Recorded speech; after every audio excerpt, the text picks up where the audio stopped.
Pardon the interruption, but I'm Frank Isola, and with Mike and Tony off, I feel so lucky to be hosting the show with one of my great friends. I'm Mina Kimes, and you consider us friends? Well, I did, but as the kids say, it's been a minute. Where have you been? It has been a minute. I've been sitting around waiting for the call to host. Do you do other shows? I never see you anymore on TV. Are you doing other shows, or this is just it? I'm always available to host with you, Frank. That's what I want to hear. That's what I want to hear. Good job. So happy to have Mina along. Welcome to PTI, everyone, with Mike and Tony off tubing on the Shenandoah River. I'm joined by my esteemed colleague from NFL Live and the Mina Kimes Show, featuring Lenny, the aptly named Mina Kimes. Wow! They never do that with me. All right, let's start today with some youth soccer, of course. 14-year-old Kevin Sullivan became the youngest player to take the field for an MLS team last night when he entered the game for the Philadelphia Union late in the second half.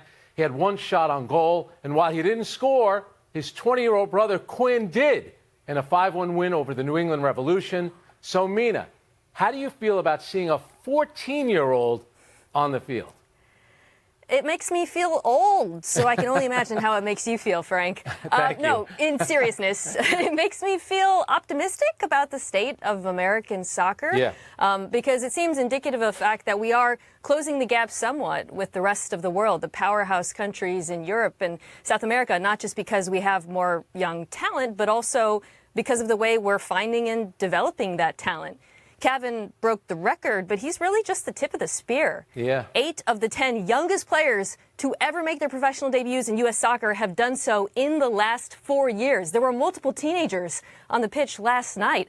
And Frank, to me, that's promising, not just because of, again, the talent and their potential, but because it seems like we're kind of figuring out this development thing in terms of the academies, the ways we train these players, the fact that some of them go on to play overseas. And Frank, that makes me optimistic that we won't end up going down the same road that we did with the previous record holder, Freddie Adu. Yeah, you know, you're right. And you mentioned me being old and knowing something about youth soccer. Here's what I know about 14-year-olds who play soccer. They're worried about playing on the right club team with their buddies, or they're worried about making the varsity as a freshman. They're not playing in an MLS game. So this is pretty remarkable what he did. And you're so right. You know, a month ago, there was a kid, Julian Hall, who plays for the Red Bulls, 16 years old. He scored. He became the second youngest player after Freddie Adu to score in the MLS. And remember, we just got done watching the Euro with Lamine Yamal, who played for Spain. Yeah. He plays in Barcelona. He turned 17 during the tournament. He had one of the goals of the tournament in the semifinals, so against France. So on the international stage, we've seen young players from other countries. Pele, remember, was only 17 when he scored 2 goals in a World Cup final. But you're 100% right about the development. But here's where it gets interesting. A lot of the young players here, to really prove themselves, go overseas. And Sullivan is already signed by Manchester City, one of the richest teams in the world, one of the most successful teams. I remember when you did a story on Luka Doncic when he was in Spain. Remember, the guys like Luka, Nikola Jokic, Giannis Antetokounmpo, they start to develop in their countries, but they want to play in the best league in the world. And that's not a knock on MLS. It's just that the U.S. players want to go play overseas in places like England, Spain, and Italy, just like the young European players, basketball players, all want to play in the NBA. I love it. 14. When he was born, Frank, I think you were already filling in on the show, maybe, if I'm doing my math right? I was getting ready to retire when he was born. All right, let's move on to some older players, to the game of footsie between Aaron Rodgers and Davante Adams. Last week, the Jets quarterback said of his former teammate, "I love Davante, can't wait to play with him again." The Raiders receiver then told Shannon Sharp that he feels really good about his team, but if I'm going to be reunited with anyone, it would be Aaron. Adams' agents then called any talk of a trade baseless, unfounded speculation. Is it baseless, Frank? No, it's certainly not. And I name-dropped Luka Doncic for you, so now I'll name-drop Aaron Rodgers for you because I know you've interviewed him before. Aaron Rodgers does not open his mouth just for the heck of it. He's not making some flippant comment. It's something that he's thought about. He wants it out there. The fact that he said, essentially, we'll be reunited again, there means there's something to it. Even Boomer Esiason, who's a radio host in New York, connected to the Jets, he even hinted that this has been going on for a while. I think there's a chance it could happen. And more importantly, if you're the New York Jets, you're in on Aaron Rodgers just like Tampa Bay was with Tom Brady. Yeah. And if you have a chance to get him, you do it. The Jets have not, forget about winning a Super Bowl, they haven't made the playoffs since 2010. So if the Lakers are all in on LeBron, you want to do what he wants in the short time you're going to have him. Tom Brady with Tampa Bay. If I'm the Jets, I do what he wants. It might drive some Jet fans crazy, and it hasn't worked out yet, but that's what I'm doing. Would be a real change of pace for the Jets to do something Aaron Rodgers wants, but I suspect you're right, Haven't Frank. done it yet. At least on that side of the equation, right? Not just because Rodgers obviously wants to be reunited with Davante Adams, but because, as you alluded to this, the Jets are all in on this season. They're maybe the most all in any team has been in recent NFL history. Now, that's not to say it would come without any risk. In trading for Davante Adams, you bring on his contract, which is reasonable this year, but goes up pretty dramatically. So they might be paying a lot in terms of draft picks for a one-year rental, but it would still be worth it. My bigger question is, would the Raiders do it? I think Davante would be happy. He's made that clear. But the Raiders seem to believe that they can win. Based on some of their moves this offseason, despite the tenuous situation, shall we call it, quarterback. Now, that could change mid-season if they've lost a bunch of games, but I'm not so sure, Frank, they would be willing to part with their star receiver right now until it's proven that it's the best option for them. And I'll tell you what, I think Davante Adams has handled it the right way, because you don't want to tick off your organization. You don't want to tick off the fans. So he's saying, hey, this is everybody else, and his agent did the right thing. But come on, after what happened to him after leaving Green Bay, and that's one thing about a lot of these great receivers, and it happened with Hill in Miami. I get it. He's still a terrific player, but Kansas City's winning Super Bowls without you. And that's how the way it works. And he wants to get with a great quarterback. Here would be my question to you, though. Aaron Rodgers last year, 4 snaps, Achilles. I know you're not a doctor, but I know you watch a lot of film. How confident are you at this age he could come back and still be effective? Last time we saw Aaron Rodgers, when he was healthy, he wasn't great before he was traded. He was actually a bottom 10 quarterback in QBR. And since then, Frank, the only thing that's happened is he tore his Achilles and is getting older. So I am not super confident, but I am confident that it will be an upgrade from what we saw with the Jets quarterback situation last season. You know, he lives a mile from me. I've seen you more over the last year than I've seen Aaron Rodgers. There's yet to be a sighting, so we're all doubting whether or not he actually does live there.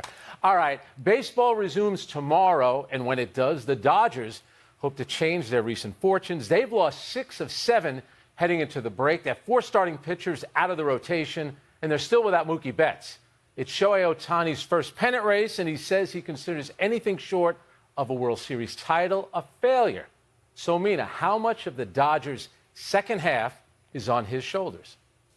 Well, not a lot is on his shoulders. A lot is on Kershaw's surgically repaired shoulders, or Yamamoto's rotator cuff, or Mookie Betts' fractured hand, or any number of the unbelievably copious injuries this Dodgers team has endured. Shohei has been fantastic, and he will continue to be fantastic, and it won't be enough unless some of these players return to health. You mentioned the pitcher situation with the starters, but they actually have 12 injured pitchers altogether. So depth is an issue there, and that's not even getting to how bad the end of the lineup has been. For me, in my opinion, rather, for the Dodgers to actually contend, and this season is about contention, it's not about winning the division, they have to make a big trade. And that's even in addition to some of their players coming back. Really? I figured it would take 10 minutes. It took you 5 minutes to get the word copious in this story, so I appreciate that. Here's what I love about the pressure that's going to be on Shohei. And you're right, it still comes down to pitching. And when you get to the postseason, you can have one of your big bats struggling, and you could still win a World Series, because it really is a couple of starting pitchers and a bullpen. But here's the thing about Shohei. If you go back to when he came into the league with the Angels, this is where he's finished in the race. 10 games out of the wild card, 21, 10, 14, 13, and last year, 16 games. He has not sniffed the postseason. And we've talked about his former teammate with the Angels, Mike Trout, has only had 12 postseason at-bats. Shohei has had a big round 0. They're going to get there this year. They're 7 games up in the NL West, so that's important. But as great of a player as he is, and he is he's worth the price of admission in baseball. Absolutely. Look at what he did in the All-Star game the other night. He comes in as the biggest star, and he hits a home run. But when it gets to a pennant race, and then come playoff time, there'll be a lot of pressure on him. Kind of like it was with Barry Bonds, who did not have necessarily a great playoff. Made it to one World Series, didn't win. But that's what I'm interested to see. Everyone loves Shohei Ohtani, but he's never been in this position before, Mina. They get to the playoffs and he's amazing and they still lose because of the injuries, the rotation, the lack of the depth, and you come here and you say Shohei Ohtani, 0 rings, 0 wins, I'm going to be so angry. I'm already angry about it. I don't do that.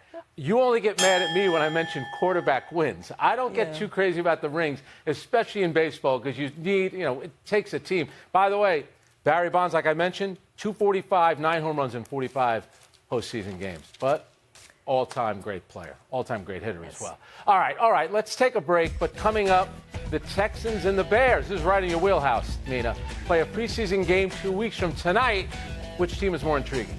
I'm always intrigued by the Hall of Fame game. And what was a bigger deal for Caitlin Clark last night? Breaking the single-game assist record or losing to the Dallas Wings? I never said anything about rings, that he has to have a ring. Can he get to the postseason first? Is that right? To it.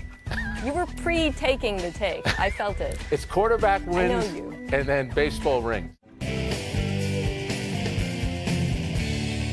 Time to go head-to-head with Mina and test our vocabulary. In toss-up, let's get the first one from the producer over the loudspeaker. Toss-up, they meet in 2 weeks in the Hall of Fame game. Which team do you find more intriguing heading into this season? The Texans or the Bears?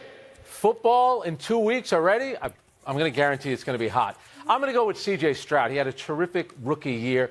You realize, great stat on him, he had 6 games where he had multiple touchdowns, 0 interceptions, and he won a playoff game, which is impressive. And they added Stephon Diggs to the team. I get it.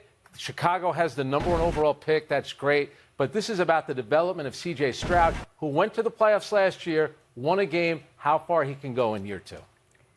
The biggest upset thus far is that your stat was not wins on C.J. Stroud, which I was expecting. I do think his win total is going to be very high this year. I think the Texans are the better team. I think they're legitimate Super Bowl contenders, to be honest. But, Frank, I find the Bears to be the most intriguing team, not just because they had the #1 overall pick, Caleb Williams, but because this is a team that's been looking for an answer at quarterback for decades. And the situation that #1 pick walks into is being advertised as perhaps the best situation for a rookie quarterback ever, with all that they've done to surround him with wide receiver talent, including, of course, in the draft, adding Rome Odunze to an excellent room. Those expectations are what make me so eager to see how this all plays out. Because Caleb Williams, as much as I loved him in college, as much as I believe he deserved to be the #1 overall pick, does have some flaws in his game and things that he needs to get better at. And if he doesn't quickly, there's going to be some pretty intense nerves in Chicago. Yeah, and Chicago has not had a big-time quarterback in a long time. Let me give you a stat. 8 rookie quarterbacks have won a playoff game since 1950. 5 of the previous 7 won a playoff game the next season. 2 of those, Ben Roethlisberger and Russell Wilson, won the Super Bowl. Do you see anything like that for C.J. Stroud? I think it's possible, not just because of what Stroud did last year, but because of how good this defense is and how good their head coach is. DeMeco Ryans is truly, truly one-on-one. He did a great job. All right, what do we got next? Toss-up, bigger deal for Caitlin Clark last night. The assist record or the loss? All right, so the final WNBA game before the Olympic break, I know there was an All-Star game on Saturday in Dallas last night, the Indiana Fever. Caitlin Clark, 24 points, 19 assists. That's a WNBA record.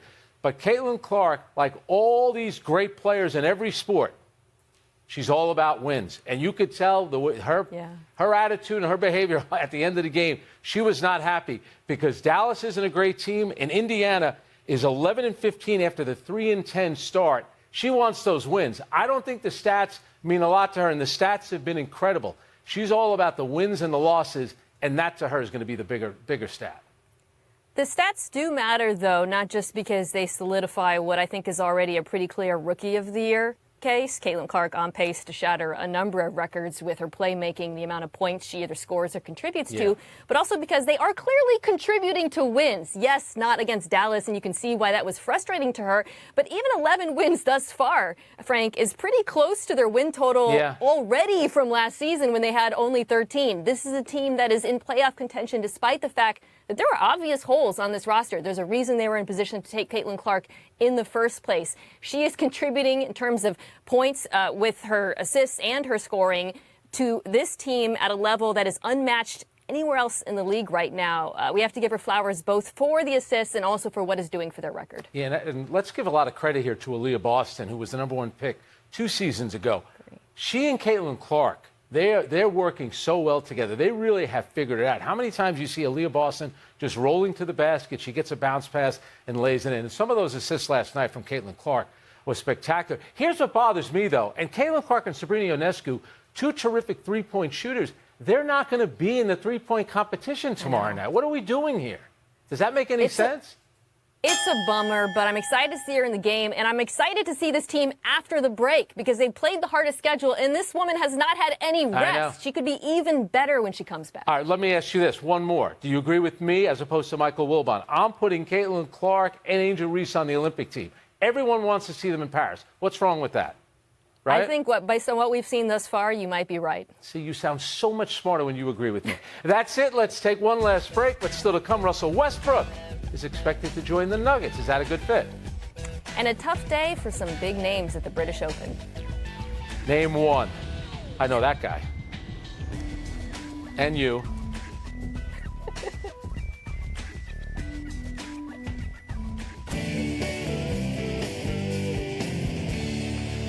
It's happy time, everyone. So, Mina, pay attention. Happy 27th birthday, Noah Lyles. Lyles is the reigning world champion sprinter in the men's 100-meter, 200-meter, and 4x100-meter relay. And the term world champion means something to him. Last year, he said of NBA teams calling themselves world champions, world champion of what? The United States? He also said on Netflix of his British rival, Zarnell Hughes, if you don't have main character energy, track and field isn't for you. Of course, Lyles and Hughes will be among those racing in a tune-up 100-meter dash on Saturday in London. So I remember when his quote about the basketball team came out, the reaction was Noah who? That's going to change because Tony, he is about to be one of the breakout stars of the Olympics, in part because of his spicy quotes and the rivalries, but in bigger part because, as you alluded to, he is a world champion in multiple events and he has dominated the sport for several years now. I love how you just picked an Italian name out of thin air, Tony. You could call me Frank, Francesco, Bum, something like that. I love that. Happy anniversary. Speaking of Tony, happy anniversary, Tony Maiola. This is the Tony. On this day, 30 years ago, I remember like it was yesterday, the New York Jets and head coach Pete Carroll signed the U.S. national soccer team's goalie to a try as kicker, even though he hadn't put on the shoulder pads since the 8th grade. Some Jet teammates reportedly nicknamed Maiola Captain Hook. It's kind of mean, for his propensity to kick the ball to the left, but he made it to the final round of cuts before bowing out to Nick Lowry. Maiola was the U.S. keeper for the 1990, 94, and 2002 World Cups, and in 2000 was named MLS MVP, Goalkeeper of the Year, and MLS Cup MVP. And now the Kearney, New Jersey native, who I know pretty well, is a very good broadcaster. Listen to Tony, he knows his stuff. I remember this story better than I remember your name, apparently, because this was coming off of the 94 World Cup. They were so hot. They barely lost to Brazil. And I remember hearing that he could actually make the team and believing it. And boy, was I wrong. And we have not seen many professional soccer players, goalkeepers, threaten to try out for the NFL since then. Yeah. Pete Carroll brought in a soccer goalie, a soccer goal, and had some of the Jets take penalty kicks on Maiola. Really smart by Pete Carroll. He became a pretty good coach with your team, Seattle. Happy trails, Russell Westbrook. Your time with the Clippers, guess what? It's up. Today, the team traded Westbrook to the Jazz for Chris Dunn, a second-round pick swap, and cash. The Jazz are expected to buy out and waive Westbrook, who would then join the Denver Nuggets. Westbrook averaged career lows of 22 minutes, 11 points, and 4.5 assists per game last season. He's going to join a Nuggets team that has been looking for backcourt help since losing Kentavious Caldwell-Pope to Orlando Magic. Frank, I would say that Denver fans are hoping that this arrival, an aging star named Russell W., works out better than the last time it happened in Denver. But that would suggest that there are expectations at this point for Russell Westbrook, and I don't think there are. And also, if you're the Denver Nuggets, you lost Kentavious Caldwell-Pope, who's a big-time three-point shooter. Westbrook, he competes, he plays hard, but three-point shooting is not necessarily his specialty. And when you're playing, if he's out on the court with Nikola Jokic, the ball needs to be in Jokic's hands. All right, believe it or not, no errors today, not even Mina calling me Tony. So we're running out of show. Let's go to the big finish. Randall Cobb says he's not retiring, but is taking a studio analyst job at the SEC network. Your thoughts? Lovely guy. I think he's going to be a great broadcaster. If it doesn't work out, Aaron Rodgers always keeps jobs open for him. British Open scores. DeChambeau +5, McIlroy +7, Tiger +8. Frank, what stood out to you? Well, Shane Lowry, who won in 2019, had a great day. And the other one I'm impressed with. How about Justin? Oh, my God, I forgot Justin's name. Justin Thomas. I was almost calling him Justin Turner. He got me all messed up. He had a really good day. He's in third place. Lamar Jackson has reportedly blocked Troy Aikman's attempt to register a trademark for 8. Does that make sense? I didn't know you could trademark a number. This feels like a story for the Ocho. Steve Kerr says he plans to continue starting Joel Embiid at center. Is that the right decision? Anthony Davis has been dominant. Joel Embiid, not so much. Last one, Alex Sarr tries to bounce back for his 0-for-15 performance in Summer League tonight. Do you like his chances? Much like I said the first time I hosted PTI, there's only going up from here. 0-for-15. Not good. I was probably like 1-for-3 today. We're out of time. Thanks for watching. I'm Frank Isola. And I'm Mina Kimes. And now, your Sports Center. It's Frank and Mina. Mina. Frank. Frank. Is it that Frank. hard to... You know all these... You have this great vocabulary. Mina. Remember my name. Okay, Mina, this is right in your wheelhouse. A lot of rookie quarterbacks, but which one is positioned for immediate success? You can make a case for J.J. McCarthy. Walks into a very good situation in Minnesota. Terrific play caller, Kevin O'Connell, Justin Jefferson, one of the 2 best wide receivers in the NFL. But, Frank, he might not even start. It could be Sam Darnold. So I'm going to go with Caleb Williams, the #1 overall pick, who in Chicago is entering a lineup that's arguably one of the best offenses a #1 overall pick has ever been a part of, particularly at wide receiver. That triplet, DJ Moore, Keenan Allen, Rome Odunze, who they drafted this year. That's not just one of the best for a rookie. That's one of the best trios in the entire NFL. And I think Williams will adapt well to the league, given that he's surrounded with so much talent, and he'll learn how to play quickly and throw with anticipation, knowing that the receivers can make plays for him. I mean, just look at the list here. Michael Penix Jr., you have Bo Nix, Caleb Williams, like you mentioned, Jaden Daniels. Who else we got? Drake May. History tells us, unfortunately for some of these guys, it's going to be a struggle in year one, which is not all that surprising. You first mentioned J.J. McCarthy with the Minnesota Vikings. That's the guy that I believe can do it. Last year, Minnesota was 7-10, dealt with a lot of injuries. You have a great receiver in Justin Jefferson, the tight end, T.J. Hawkinson. I think the talent is around him. He won big in college, which means something. He plays indoors, which I also think will help. I think there's so much pressure on Caleb Williams. But, you know, the Chicago Bears, that team, the great following that they have #1, but also, you know, they haven't had a great quarterback in a long time. I think there's going to be a little too much pressure on him in year one. I'm going with J.J. McCarthy. We shall see. That's it. We are done. Back to you.